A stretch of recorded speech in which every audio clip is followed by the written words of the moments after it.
అదే RTV app వార్తల్ని క్షణాల్లో చదివే అవకాశం ఉంటుంది. ఒక న్యూస్ పేపర్, ఒక టెలివిజన్ ఛానల్ మీ చేతుల్లో ఎప్పుడూ ఉంటాయి. మాజీ ముఖ్యమంత్రి జగన్మోహన్ రెడ్డి గారు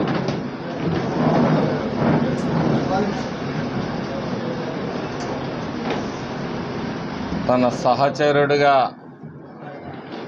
ఉన్న మాచర్ల మాజీ శాసనసభ్యుడు పిన్నెల్లి రామకృష్ణారెడ్డిని నెల్లూరు జైల్లో పలకరించడానికి ముందుకొచ్చాడు.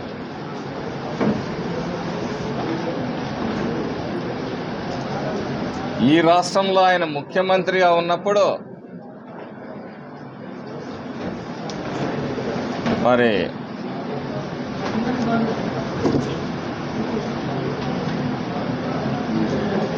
ఆడబిడ్డల మాన ప్రాణాలకి, బలహీన వర్గాల మీద దాడులు జరిగినప్పుడు కానీ, ఒక డాక్టర్ సుధాకర్ని, ఒక దళిత డాక్టర్ సుధాకర్ని వేధించి చంపినప్పుడు కానీ, వాళ్ళ ఎమ్మెల్సీ మరి డోర్ డెలివరీ చేసినప్పుడు కానీ,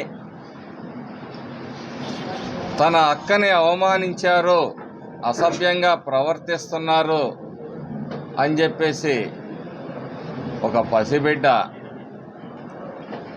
మరి భావోద్వేగంతో తన అక్కని కాపాడే ప్రయత్నం చేసినప్పుడు ఆ కుర్రాడు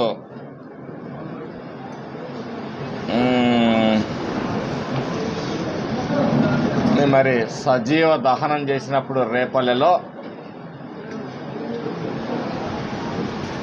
ఎప్పుడూ బయటికి రాలే మరి ఈ ముఖ్యమంత్రి గారు.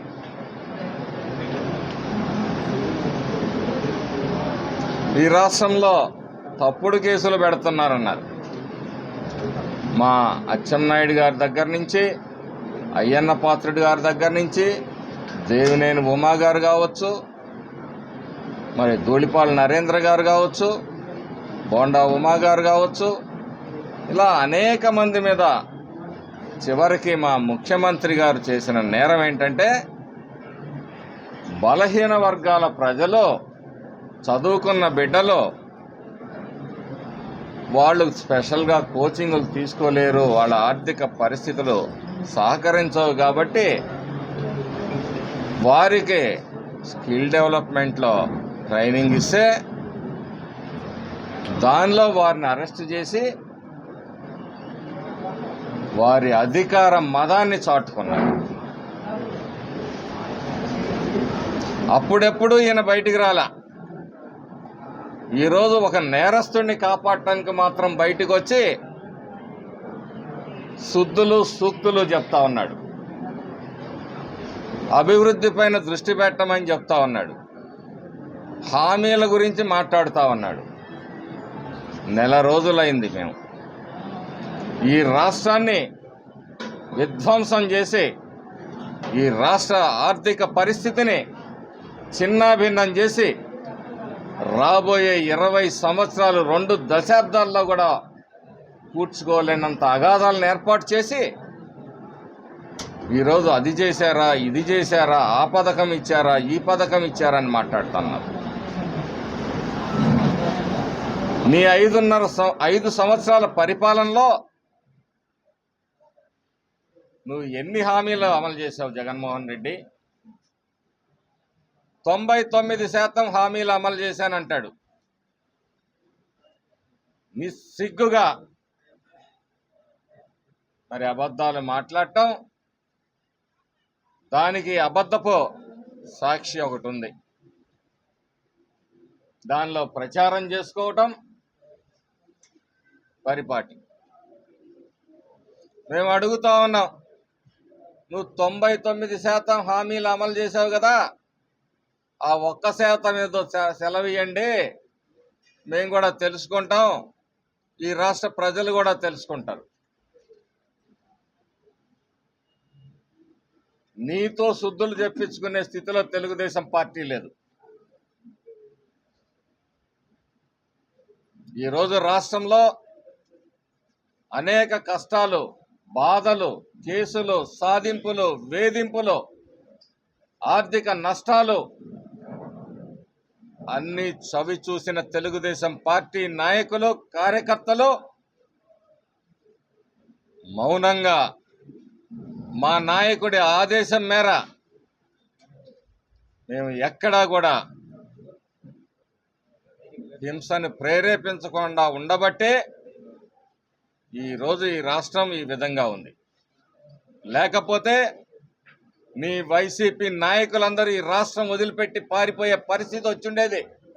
నువ్వు చేసిన విధానాలు మా పార్టీ నాయకుడు ఆదేశించుంటే. మీ వాళ్ళు ఈరోజు స్వేచ్ఛగా తిరుగుతున్నారంటే మా చంద్రబాబు నాయుడు గారి దయా భిక్షను గుర్తుపెట్టుకోండి. నోరు కొవ్వెక్కి మదమెక్కి నెల రోజులు కూడా పూర్తిగాని ప్రభుత్వం మీద అభాండాలు వేస్తారా? అంటే పరామర్శకు వెళ్ళావరా? మీ శాసనసభ్యుడు పరామర్శకు వెళ్ళాడా? సిగ్గుందా ఈ మాటలు మాట్లాడటానికి? పరామర్శకు వెళ్ళేవాడు కత్తులు, గొడ్డళ్ళు, రాడ్లు, సోడా బాటిళ్ళు, బీరు బాటిళ్ళు ఇవన్నీ వేసుకొని వెళ్తాడా పరామర్శకి? మరి రా, ఎంత మంచివాడో మీ శాసనసభ్యుడు. మాచర్లలో సభ పెడదాం, చర్చిద్దాం. గనుల దోపిడీ, గ్రానైట్ దోపిడీ, గ్రావెల్ దోపిడీ, లిక్కర్ దోపిడీ, ఏ దోపిడీని ప్రజల ఆస్తులు, ప్రభుత్వ ఆస్తులు, ప్రైవేట్ ఆస్తులను కూడా దోపిడీ చేసిన వాడు మంచివాడు అంటే ఓహో మీ క్యారెక్టర్ ఇదన్నమాట. దోపిడీ చేయటమే మంచితనం అన్నమాట. తీసిన ఆ చిక్కటి చిరునవ్వులు చిందిస్తాడు.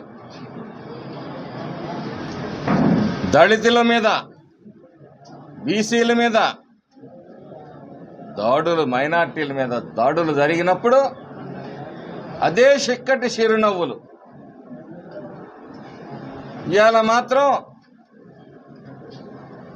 మరి ఒక దొంగల ముఠాలో ఒక దొంగకి అన్యాయం జరిగింది, ఒక రౌడీకి అన్యాయం జరిగింది, ఒక దోపిడీదారుడికి అన్యాయం జరిగింది, ఒక కబ్జాకోరికి అన్యాయం జరిగితే పాపం స్పందించాడు ముఖ్యమంత్రి, మాజీ ముఖ్యమంత్రి గారు. ఈరోజు బయటకు వచ్చాడు. ఈ రాష్ట్రంలో అనేక అక్రమాలు, అన్యాయాలు, దౌర్జన్యాలు జరిగినప్పుడు ఆ రోజు మాత్రం బయటకు వచ్చి ఒక స్టేట్మెంట్ నీ 5 ఏళ్ల పరిపాలనలో ఎప్పుడన్నా మాట్లాడావా?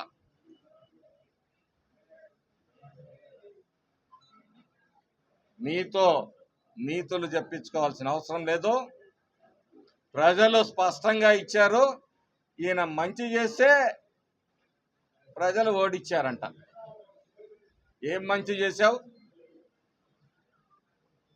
నీ యువజన శ్రామిక రైతు పార్టీలో ఏ వర్గానికి నువ్వు న్యాయం చేశావు? యువతని గంజాయి మత్తులో ముంచి గంజాయి మాటను వ్యాపారం చేసి కోట్లు గడించిన వ్యక్తులు మీరు.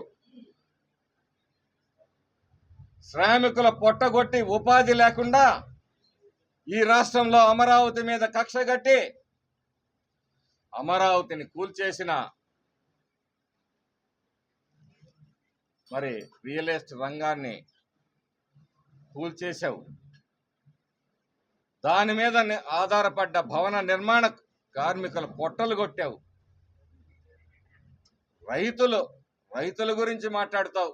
20,000 వేయలేదని మాట్లాడతావు. 8.5 లక్షల కోట్లు అప్పులు. ఇంకా ఈరోజు తవ్వే కొద్దీ ఎంత ఆర్థిక లోటు ఈ రాష్ట్రంలో ఉంది, ఎన్ని అప్పులు ఉన్నాయని తవ్వుతున్న కొద్దీ బయటపడుతున్న పరిస్థితుల్లో మరి ఇన్ని కోట్ల అప్పులు చేశావు. ప్రజల నెత్తిన ఇంత రుణభారం వేశావు. అనేక పన్నులు వడ్డించావు. చివరికి చెత్త దగ్గర నుంచి కూడా నువ్వు పన్నులు వేసి ఇదే రైతాంగం కోసం ఈ రాష్ట్రంలో 1 ఎకరాకి నీళ్లు ఇచ్చావా?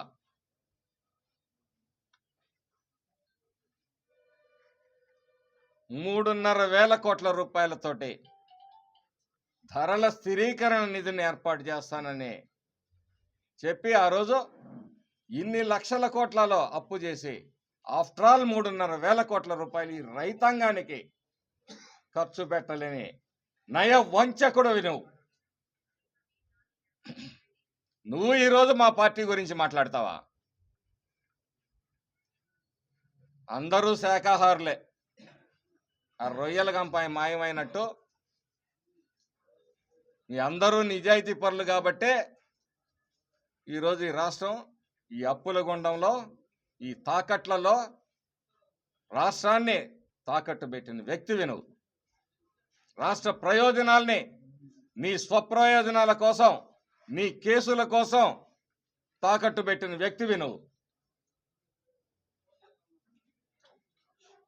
భారతదేశ చరిత్రలో నీలాంటి అధమ ముఖ్యమంత్రి లేడని చెప్పేసి ఈ సందర్భంగా తెలియజేస్తా ఉన్నా. తెలుగుదేశం పార్టీ రాష్ట్ర కార్యాలయాన్ని నీ రౌడీ మూకల్ని పంపించి ఆ రోజు పగలగొట్టించావు.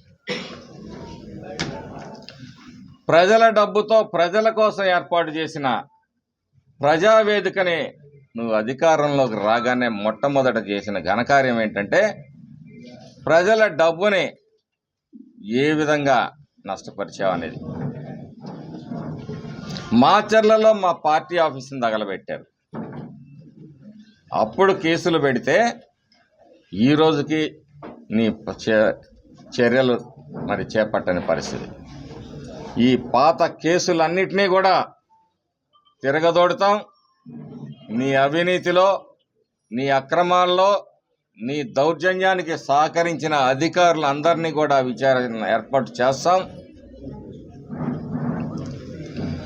నువ్వు అనుకున్నట్టు తెలుగుదేశం పార్టీ నీ ఉడత ఊపులకు భయపడే పరిస్థితుల్లో లేదు.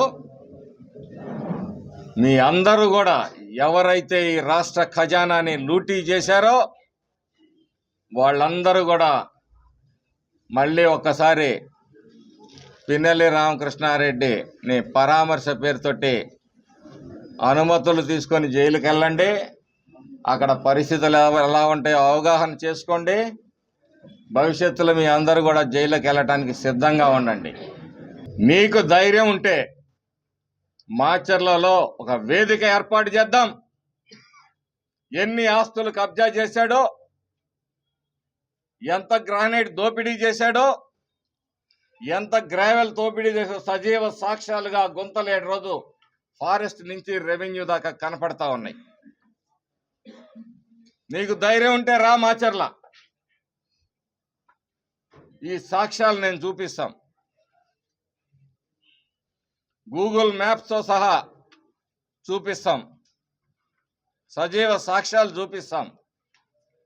మీ శాసనసభ్యుడు బారిన వంచబడ్డ, దోపిడీకి గురి కాబడ్డ వ్యక్తుల్ని ప్రవేశపెడతాం. మీ ఉంగరాల బ్రదర్స్, మీ గుడంబా శంకర్ బ్రదర్స్ దోపిడీని నీ కళ్ళ ముందు నిరూపించడానికి తెలుగుదేశం పార్టీ తరఫున, మాచర్ల ప్రజల తరఫున ఎన్నికైన నేను ఎన్డీఏ కూటమి అభ్యర్థిని సిద్ధంగా ఉన్నాను. మీ చేతనైతే మా సవాల్ని స్వీకరించాల్సిందిగా ఛాలెంజ్ చేస్తా ఉన్నాను. మరిన్ని వీడియోస్ కోసం ఛానల్ ని సబ్స్క్రైబ్ చేయండి. లేటెస్ట్ అప్డేట్స్ కోసం వాట్సాప్ ఛానల్ ని ఫాలో చేయండి. అండ్ లింక్ డిస్క్రిప్షన్ లో ఉంది.